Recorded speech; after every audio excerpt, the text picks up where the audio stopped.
Programa Plenitude, com Iraci Campos. Você já teve alguma infecção sexualmente transmissível? Já passou por essa situação ou algum tipo de constrangimento relacionado a isso? Conhece alguém que passou ou que esteja passando por essa situação? Para o episódio de hoje, a nossa convidada é a doutora Eugênia Perpinan. Ela é urologista e vem bater um papo muito importante com a gente sobre isso. Seja bem-vinda, doutora Eugênia. Muito obrigada pelo convite, Iraci. Esse realmente é um tema muito importante. A população, principalmente adulto, jovem, adolescente, é uma consulta assim, das mais comuns que eu tenho no consultório. Muitas dúvidas sobre o que é isso, como se transmite, se realmente foi o parceiro quem passou, se tem alguma forma de tratar e prevenir. Primeiro vamos começar pela pergunta que não quer calar. A gente sempre ouviu dizer doenças sexualmente transmissíveis. Hoje é infecção sexualmente transmissível. Como isso? Por que? O que foi que mudou? O Ministério da Saúde, alguns anos atrás, ele viu que como essa alteração gerava um impacto muito grande na população, era necessário mudar a visão da abordagem inicial, para que os pacientes não só pudessem ser vistos por especialistas, senão também por pessoas especialistas, pessoas da área da saúde. E aí, quando a gente fala de doença, a gente está falando de uma alteração na fisiologia que tem uma manifestação clínica. E não é necessariamente o caso das infecções, que muitas vezes a pessoa pode ter uma infecção sexualmente transmissível, porém ser completamente assintomática, não apresentar nenhuma alteração na genitália ou nenhum sintoma. Ou seja, eu posso ter ali alguma infecção, eu posso transmitir. Pode. Porém, não sentir absolutamente nada e nem saber que eu estou transmitindo alguma coisa. Exatamente. E isso aí é briga de casal. Porque muitas vezes vem aquele casal na consulta com uma queixa, saiu uma verruga. E aí, doutora, e essa verruga? Fui eu quem transmitiu? A verruga pode ser tanto no pênis quanto na genitália. Tanto na genitália, exatamente, naquela área da genitália. E a queixa, a pergunta é, saiu uma verruga, foi meu parceiro, caso seja a mulher quem consulta, quem transmitiu essa verruga para mim? O que é essa verruga? O que significa a verruga? E aí o Ministério da Saúde, eles fazem uma classificação sindrômica. Então, quando o paciente chega na consulta, a gente precisa saber toda a história clínica, toda a história social, parceiros, se ele usava preservativo ou não, se tem uma parceira fixa. E, além disso, sintomas. Tem alguma úlcera, aí então a gente vai abordar essa paciente desde o ponto de vista das síndromes de úlcera. E a gente vai pensar nos agentes etiológicos, vírus e bactérias que causam úlcera na genitália. É uma verruga? Aí então seria o segundo grupo. A gente vai abordar esse paciente na síndrome das verrugas. Outros pacientes chegam com queixa de corrimento. Pode ser corrimento vaginal ou uretral, que é a chamada uretrite. E aí esse paciente vai ser abordado desde esse ponto de vista. E o quarto grupo seria aqueles com linfadenopatia. Opa. Aquela chamada íngua, que a maioria das pessoas conhecem. Aí aparece a linfadenopatia na área inguinal, principalmente na região inguinal, e esse também é um motivo de consulta. O importante é que o fato do paciente ter uma síndrome de úlcera não exclui ele de pertencer aos outros grupos. E aí a gente, conhecendo as principais causas, a gente consegue abordar de uma forma integral e completa esse paciente.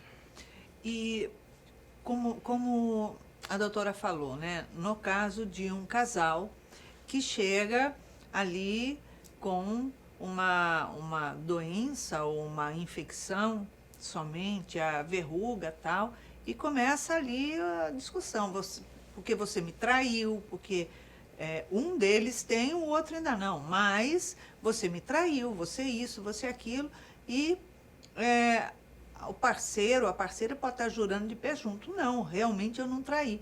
Isso pode ter acontecido numa outra época, numa outra fase da vida, sei lá, 10, 20 anos atrás, e estar adormecido até que isso seja acionado? Pode. Temos dois tipos de vírus, principalmente, que é o herpes e o papilomavírus humano. São os mais comuns e eles têm uma latência que ainda não tem um tempo limite. Pode ser até de meses ou anos, 10, 20 anos. Então, em vários estudos já realizados sobre infecções por esse vírus, se encontrou que a população, mais de 50% da população, quando testada, já teve contato com herpes. Meu Deus! Então, assim, não tem como a gente garantir que essa infecção que o paciente está manifestando nesse momento, ele jurando que ele não traiu, que ele foi fiel, não foi adquirido em outro relacionamento anos atrás. E aí tem várias digamos que várias condições que poderiam manifestar essa verruga nesse momento, muitas vezes associado ao estado imunológico do paciente ou outras alterações fisiológicas que ele esteja vivendo nesse momento. E essas doenças são transmitidas somente sexualmente ou existe outras formas dessas doenças sexuais serem transmitidas também? Isso é uma pergunta muito importante. Das síndromes que eu falei, verrugas, úlceras, corrimento, a maioria delas são transmitidas sexualmente. Mas o fato de ter uma infecção na genitália não quer dizer que todas elas são de forma transmitida sexualmente. Por exemplo, infecção por fungos, cândidas, gera na mulher uma secreção vaginal, um corrimento vaginal. Essa secreção, ela não é secundária a uma IST. E no homem também é muito comum a balanopostite, que é a inflamação do prepúcio, que cobre a glândula do pênis, e não necessariamente essa inflamação é secundária a uma infecção de transmissão sexual. Mas as mesmas podem ser transmitidas numa relação sexual? Por fungo, não. Por fungo tem outras causas, outra patologia que está associada a doenças, por exemplo, diabetes, também alterações imunológicas do paciente, ou inclusive medidas comportamentais e de higiene associadas à genitália. Agora, as outras que são sexualmente transmissíveis, elas, a maioria, é necessário contato sexual. E falo a maioria porque também já foi encontrado que, às vezes, objetos têm contato com o vírus. Por exemplo, herpes. Aquela história que tu escuta, é porque eu bebi um copo que não era meu. Realmente não tem nada que demonstre que isso possa transmitir, mas também não tem nada contra. Inclusive, existem alguns relatos de casos, especificamente um que chamou muito minha atenção. Se trata de uma mãe, garota de programa, com 2 filhos, ela responsável, ela cuidava deles, e as crianças evoluíram com úlceras orais compatíveis com herpes. A primeira coisa que o médico pensa é em abuso das crianças por parte da mãe, que era quem cuidava delas. Mas logo investigando, ela falou que ela nunca faria isso com seus filhos. Foi pesquisado e se encontrou que eles eram escovados com a mesma escova de dente. Os três. Os 3 utilizavam uma única escova de dente, ela, como tinha, passou para os filhos. Exatamente. E aí é por isso que a atividade sexual, não necessariamente o ato penetrativo, é chamado de atividade sexual. Existem outros mecanismos, e aí tem aquela história de sexo oral ou atos penetrativos em outras áreas do corpo que podem levar à transmissão do vírus. Entendo. Agora, no caso de a gente vê hoje assim uma quantidade enorme de jovens adolescentes, pré-adolescentes e que de repente estão expostos a isso, né? Em situações absurdas. Já começam a ter uma vida sexual, às vezes com um namoradinho, não sei o quê, outras vezes em situações, a gente sabe que até a relação é com pessoas mais adultas, enfim. Mas começam essas meninas numa fase muito cedo, completamente imprópria e principalmente sem conhecimento nenhum, sem preparo nenhum. Qual a orientação que seria importante passar, tanto para as mães, no caso de orientar as suas filhas, né? E tanto para essas jovens, porque nem sempre a mãe, o pai, seja lá quem for, dá alguma orientação com relação a isso. Bom, o melhor método é a abstinência, mas não tem como proibir o adolescente ou a criança que está em fase de formação de experimentar, até porque eles naquela idade querem fazer tudo ao mesmo tempo. Então, os hormônios estão aflorados. Cabe a nós orientação. A primeira orientação é a proteção, o uso de preservativo, seja pelo homem, e o uso de camisinha, que também tem camisinha feminina. Então, assim, se a gente quer cuidar dessa criança, é a primeira orientação que a gente poderia fazer. E o outro ponto muito importante é a possibilidade de vacinas. Então, tem algumas doenças, por exemplo, hepatite B, pode ser transmitida sexualmente, tem vacina para hepatite. E a outra que é a HPV, que é a infecção por papiloma vírus humanos.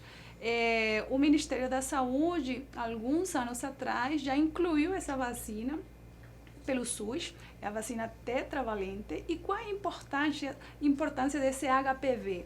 Ele evolui com câncer de colo uterino, que é um câncer muito prevalente, tanto na mulher, e também evolui com câncer de pênis no homem. Então, assim, é uma doença, é uma infecção viral que ela está associada com neoplasia, com câncer. Também está associado a câncer de ânus, de canal anal e laríngeo. E aí, com essa vacina, a visão da vacina é diminuir a chance dessa infecção evoluir para câncer, caso a pessoa tenha contato. E para aquelas pessoas que já tiveram um contato, de aumentar a resposta do corpo à função dessa vacina, bem como uma proteção para essas crianças. Ela é oferecida para todos os meninos e meninas, a partir de 9 anos até os 14 anos. E, inclusive, pelo SUS, também é possível para pacientes imunodeprimidos, com HIV, doenças oncológicas ou transplantados, pacientes vítimas de abuso sexual e outras alterações. Isso pelo SUS, que é a vacina tetravalente. Ela tem uma eficácia de prevenção de câncer de colo uterino até de 70%. Nossa, então, grande imagina prevenção. o impacto se todo mundo fizesse a vacina. E temos outra vacina, que é a nonavalente, que ainda não foi incluída no SUS, mas a rede privada tem, que ela consegue cobrir 5 tipos de vírus a mais, e ela consegue evitar até 90% de câncer de colo uterino. Então, a vacinação é fundamental. E isso tem disponível toda a rede pública e só essa outra que deve ser mais complexa nas redes privadas. Isso. O importante disso é sair daquele paradigma da vacina, porque no início teve muita oposição por efeitos colaterais que deram em certas crianças em outros países, mas na realidade já foi comprovado que ela era segura e atualmente naquelas crianças ela é dada em dose única. Agora, tem outros casos que é necessário 2 ou 3 doses dependendo do paciente. Não é algo que tem que tomar periodicamente. Agora, só até 14 anos, mais adiantado que isso, ou seja, com mais idade não adianta se vacinar? Então, ainda não é. O ideal é se vacinar naquela fase, porque teoricamente você ainda não teve contato com o vírus. Mas aí a pergunta seria, mas e aí? Eu já tive, será que vale a pena? Então, isso já é uma discussão que fica bem individualizada do paciente com o médico que está acompanhando o caso, explicando os benefícios e o que poderia acontecer caso ele faça a vacina. Porque assim, não vai ficar 100% protegido, mas o que a gente encontra na literatura é que pode diminuir a reação quando tem contato com o vírus. E como esse aqui é um vírus que uma vez a pessoa está infectada, não tem uma cura, então vai diminuir também a quantidade de recidivas das lesões que aparecem na genitália. Nossa, é muito importante isso e interessante saber, né, como é que isso se dá. Agora, uma pessoa que tem, por exemplo, AIDS, né, ela tenha esse quadro, tem o vírus lá, ou uma criança que vem de uma mãe que já nasceu com esse vírus, ela fica, de uma certa forma, mais exposta ainda a se contaminar, digamos assim, com as doenças sexualmente transmissíveis? Fica. O paciente com AIDS, a maioria deles, quando já tem a doença, que é AIDS mesmo, no HIV, eles são pacientes imunodeprimidos. Então, as defesas deles não estão funcionando normalmente. Qualquer tipo de infecção, seja respiratória, de transmissão sexual ou de outros tipos, eles são mais vulneráveis. E nesse grupo de pacientes vulneráveis, imunodeprimidos, temos também aqueles pacientes que são oncológicos, que fazem tratamentos como quimioterapia, ou pacientes que tomam medicações imunobiológicas, que a imunidade fica mais baixa. Então, essa população tem acesso também à vacina pelo SUS. Isso a qualquer idade, qualquer fase. Até os 45 anos. Então já abriu um pouco Sim. mais do que quem não teve contato. Agora, quem tem somente o vírus HIV, mas nunca teve a manifestação, né?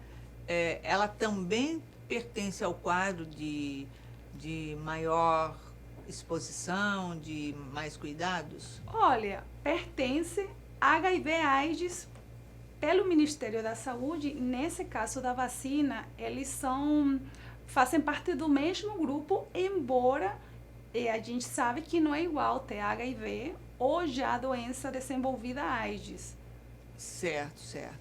Agora, dentro desse complexo todo de tratamento, enfim, de prevenção, isso abala a pessoa demais emocionalmente? Olha, semana passada eu recebi uma paciente no consultório. Ela foi diagnosticada com HPV e ela teve que fazer uma conização, que é um procedimento no colo do útero. Ela chegou muito abalada. Ela falou assim: doutora, eu ainda não superei isso. Chorando. Porque, primeiro, ela se sentiu traída pelo marido. Ela falou que ela só teve esse parceiro na vida, então a infecção veio do marido. E o fato de saber que ela tem uma infecção que evoluiu para câncer, que tem que ficar acompanhando, alterou completamente o emocional dela. Chegou com algumas alterações benignas, nada para ela se preocupar, mas ainda o impacto que isso gera no emocional da pessoa é muito grande.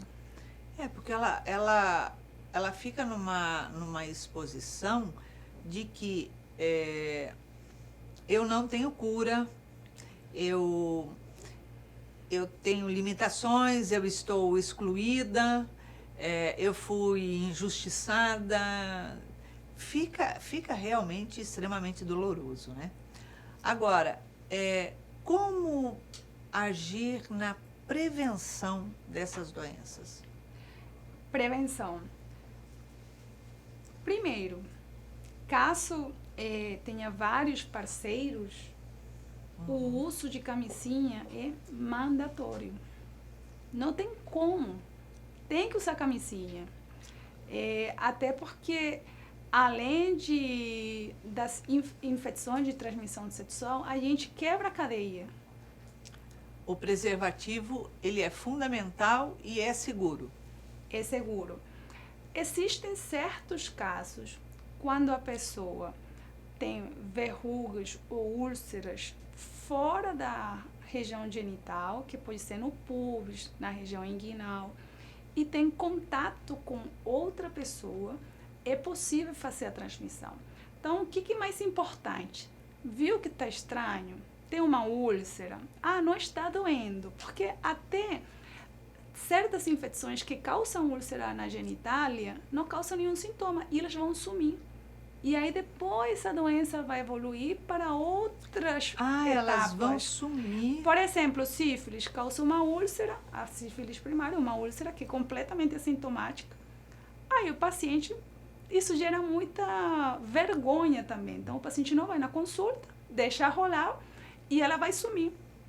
E aí a sífilis não é tratada e esse paciente, consequentemente, depois de um período que ainda também não é definido, pode ser meses ou anos, ele evolui com sífilis secundária e sífilis terciária, sendo que é uma doença que nesse momento tem um tratamento para ser feito.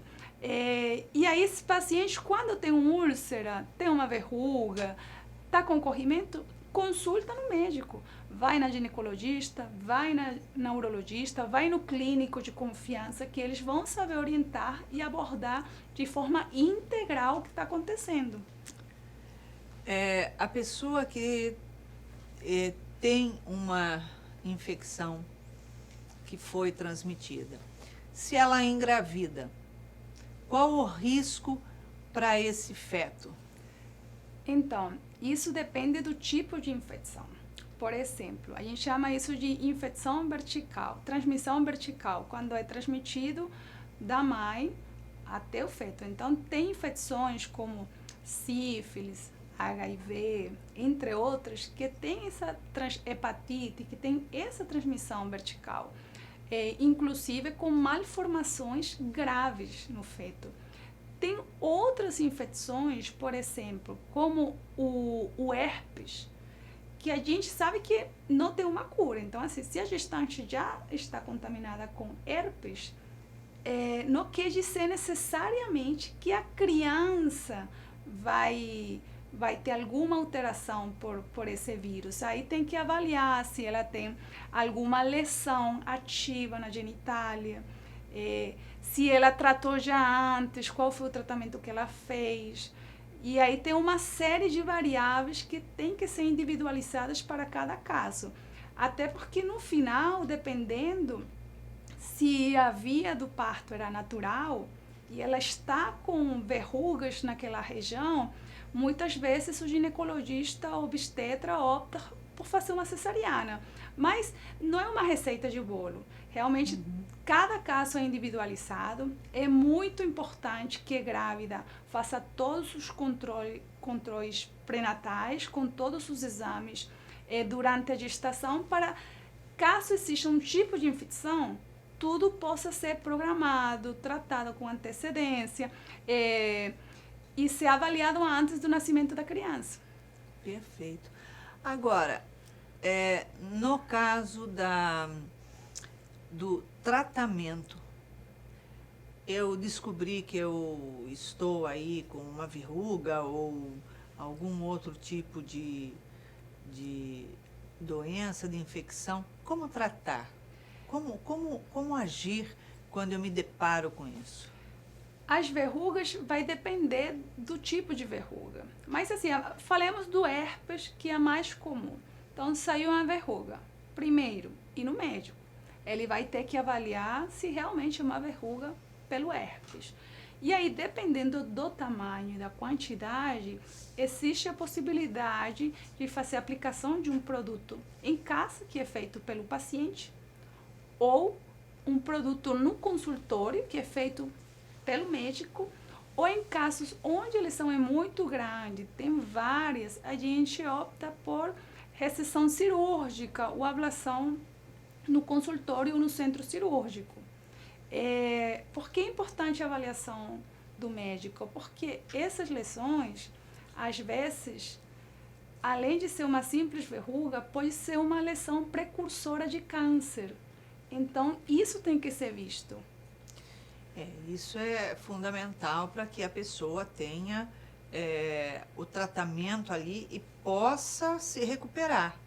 Porque, pelo que eu tô entendendo, se ela deixar, tipo, vou esperar para ver se desaparece, vou na farmácia perguntar o que eles me indicam, um remedinho que me indica, aí o farmacêutico indica lá alguma coisa, aí eu vou para casa usar, isso pode trazer consequências muito graves.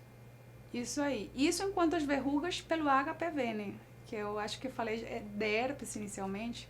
Mas o importante é que quando aparece a manifestação, fazer a consulta com o médico, contar toda a história social, toda a história familiar.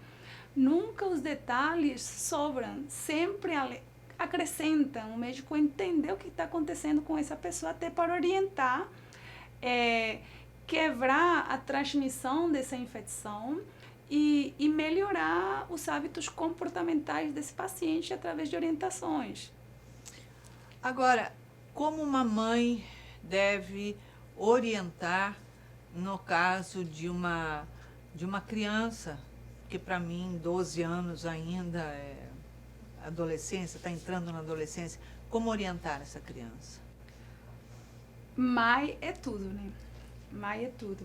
Então, embora falar sobre o uso de preservativo pode ser difícil, é importante. Porque se mãe não fala, lá fora provavelmente a criança não vai escutar isso de ninguém. Vacina, fundamental. E também explicar sobre aquele furacão de hormônios daquela idade, a importância de se cuidar, de analisar se vai ter um parceiro, quem que vai ser esse parceiro. Então, essa conversação é muito importante, porque não adianta proibir, porque pode fazer sem ela perceber. O importante é esclarecer, acompanhar, e o mais importante é incentivar o uso de preservativo. Perfeito, então. Perfeito. Passa muito rápido, né, doutora? Passa muito rápido.